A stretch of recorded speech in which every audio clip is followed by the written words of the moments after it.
नमस्कार साथियों, स्वागत है आप सभी का आज की वीडियो में। साथियों 2 मई को एक आदेश जारी हुआ है वित्त सचिव का, जिसमें कहा गया है कि जो भी राज्य की जो व्यवस्थाएं हैं जिनमें पीएफएमएस प्रणाली लागू थी, अब उसको निरस्त कर दिया गया है। देखिए, पहले क्या हो रहा था, जो राज्य से हमें जो भी धनराशि प्राप्त हो रही थी उसको हमें पीएफएमएस पोर्टल के माध्यम से उसका व्यय करना था।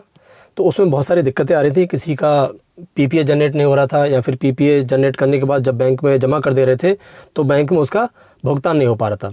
बहुत सारी समस्याएं आ रही थी, तो इसको संज्ञान में लिया गया और उसके बाद एक आदेश जारी किया गया कि जिसमें जो पीएफएमएस प्रणाली है उसको निरस्त कर दिया गया। तो चलिए उस आदेश को देख लेते हैं कि उस आदेश में क्या कहा गया है। देखिए, ये वो आदेश है, 2 मई 2023 का ये आदेश है, जिसमें कहा गया है राज्य सरकार द्वारा संचालित राज्य पोषित योजनाओं की धनराशि के अंतरण, उपयोग एवं अनुश्रवण हेतु पूर्व में शासनादेश संख्या जो दी हुई है इसका निरस्तीकरण। तो जो पुराना आदेश था जिसमें कहा गया था कि पीएफएमएस प्रणाली लागू होगी, उस आदेश को निरस्त कर दिया गया। अब इसका आप दूसरा पॉइंट पढ़िए, जिसमें कहा गया है कि यह देखने में आया है कि उपरोक्त व्यवस्था के अंतर्गत विभागों द्वारा राज्य योजनाओं की धनराशि योजना से संबंधित बैंक में खुले नोडल खातों में स्थानांतरित होने से धनराशि के उपयोग एवं उपभोग पर प्रभावी नियंत्रण नहीं रह जाता है, तथा धनराशि जिस उद्देश्य के लिए आहरित की गई थी उसकी समय अंतर्गत, मतलब कि समय के अंतर्गत जो जितना समय दिया गया था उसके अंदर उसकी पूर्ति हुई या नहीं, यह भी सुनिश्चित नहीं हो पाता है। इस व्यवस्था में धनराशि अनावश्यक रूप से बैंक खातों में पड़ी रहती है, जिससे राज्य का कैश प्रबंधन प्रतिकूल रूप से प्रभावित होता है।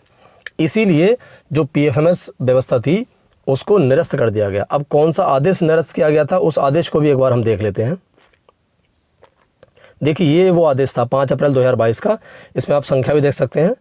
ये आदेश था, इसको निरस्त कर दिया गया है। अब इस आदेश में क्या कहा गया था कि राज्य सरकार द्वारा संचालित राज्य पोषित योजनाओं की धनराशि के अंतरण, उपयोग एवं अनुश्रवण के संबंध में यह आदेश किया गया था। इसमें भी पॉइंट नंबर आप 2 को पढ़ के देखिए।